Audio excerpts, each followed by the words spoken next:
most terribly cold it was. It snowed and it was nearly quite dark in evening, the last evening of the year.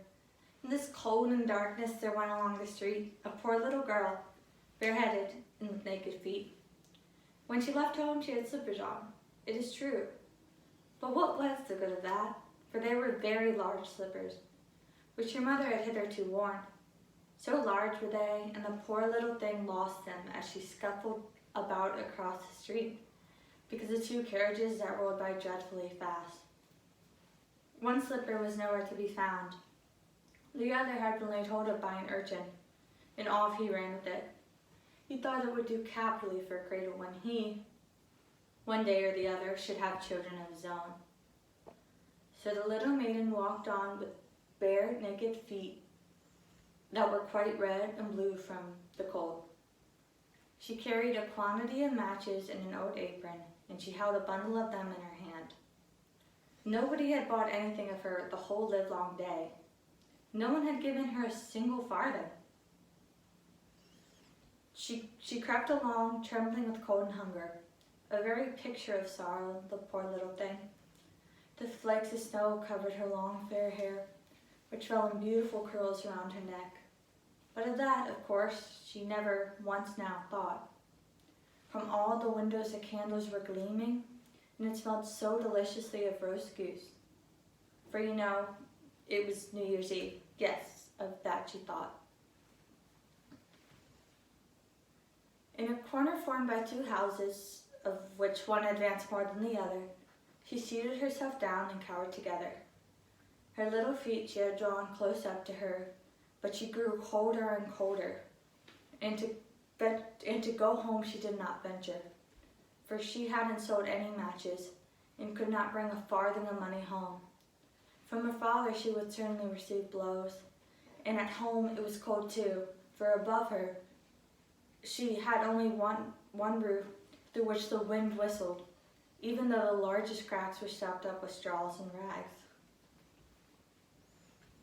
Her little hands were almost numbed with cold. Oh, how a match might afford her a world of comfort. If she only dared take a single one out of the bundle, draw it against the wall, and warm her fingers by it. She drew one out, whished, how it blazed, how it burnt. It was a warm, bright flame, like a candle. As she held her hands over it, it seemed really to the little maiden as though she were sitting before a large iron stove, with burnished brass feet and a brass ornament on the top. It warmed so delightfully, the little girl had stretched out her feet to warm them too, but the small flame went out and the stove vanished. She had only the remains of the burnt-out match in her hand. She rubbed another against the wall. It burned brightly, and where the light fell on the wall, there the wall became transparent, like a veil, so that she could see into the room. On the table was spread a snow-white tablecloth. Upon it was a splendid porcelain service, and the roast goose was steaming famously. And what was still more capital to behold was the goose hopped down from the dish, reeled about on the floor with knife and fork in its breast, till it came up to the poor little girl when the match went out and nothing but the thick, cold, damp wall was left behind. She lifted another match. Now there she was sitting under a magnificent Christmas tree. Thousands of lights were burning on the green branches, and gaily colored pictures such as she had seen in the shop windows looked down upon her. The little maiden stretched out her hands towards them when the match went out. The lights of the Christmas tree rose higher and higher. She saw them now as stars in heaven. One fell down and a long trail of fire appeared. "Someone is just dead," said the little girl. For her old grandmother, the only person who had ever loved her, who was now no more, had told her that when a star falls, a soul ascends to God. She drew another match against the wall. It was again light. In the luster, there stood the old grandmother, so bright and radiant, so mild, and with such an expression of love.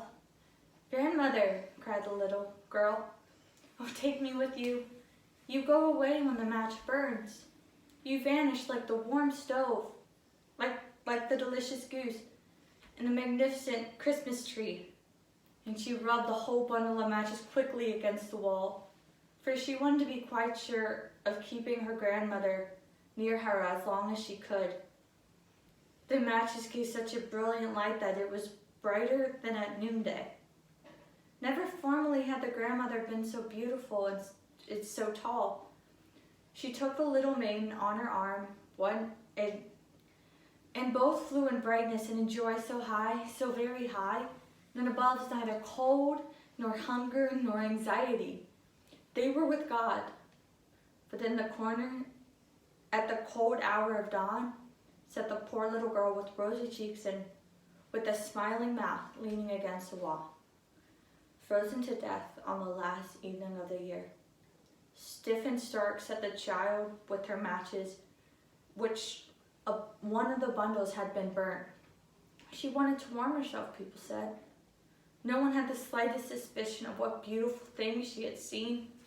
No one had even dreamed of the splendor in which, with her grandmother, she had entered the joys of the new year.